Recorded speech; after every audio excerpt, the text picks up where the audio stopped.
mynews.studio. So at COP28, there was a single big pledge: triple global renewables by 2030. Do you think these kinds of talks can actually shift how the world is powered? Let's put a date on it. Today is 2025, December 3rd. Diving into the numbers, back in December 2023, 117 countries met in Dubai and made this sweeping commitment. They want to triple global renewable energy capacity and double energy efficiency by 2030. That's not a small policy tweak. It's a huge overhaul. But when we say triple, what does that really mean in numbers?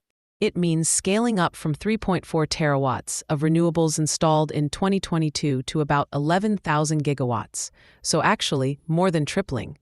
And this isn't just richer countries. Brazil, Nigeria, South Africa, Australia, they're all signed on. Would you say this is the most ambitious energy target ever set? It's definitely the largest coordinated push for renewables so far. But let's check. Are countries actually on track? As of late 2024, national targets add up to 7.4 terawatts by 2030. That's well short of the 11 terawatts they need. So we see a 3.6 terawatt gap. What's happening to try to close that? Some countries are making these targets legally binding.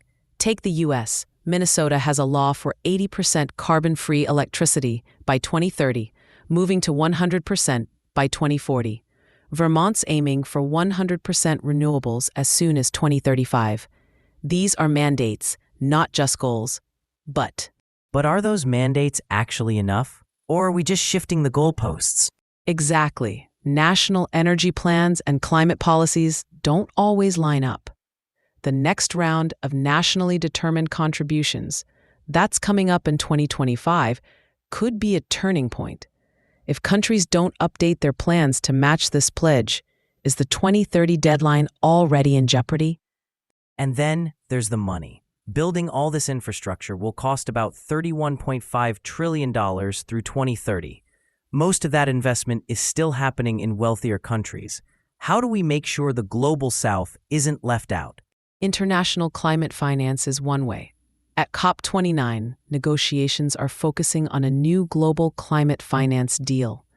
There's also talk of a global wealth tax, something the G20 is discussing, to direct more funds into clean energy for developing countries.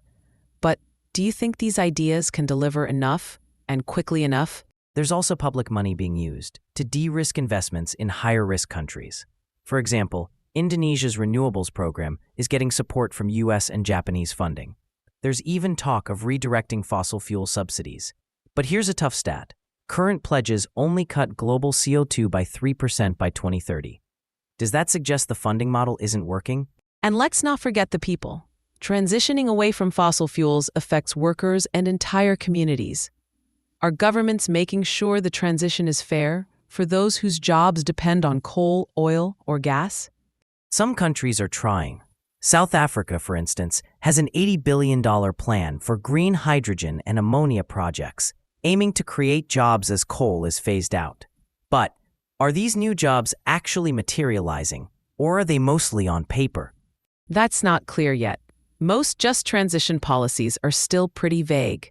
There's a lot of talk about retraining and community investment, but not many specifics. Could this lack of detail risk a backlash from communities who feel left behind? Transparency and accountability are getting more attention too. Updated NDCs might push countries to show how their national energy and climate plans actually connect.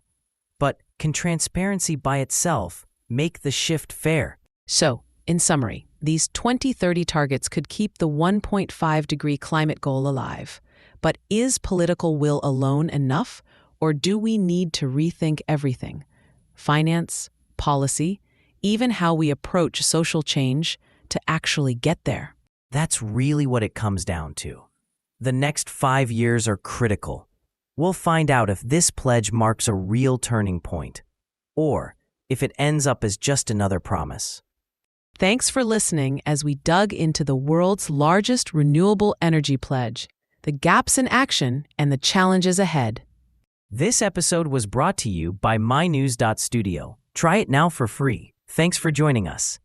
See you next time.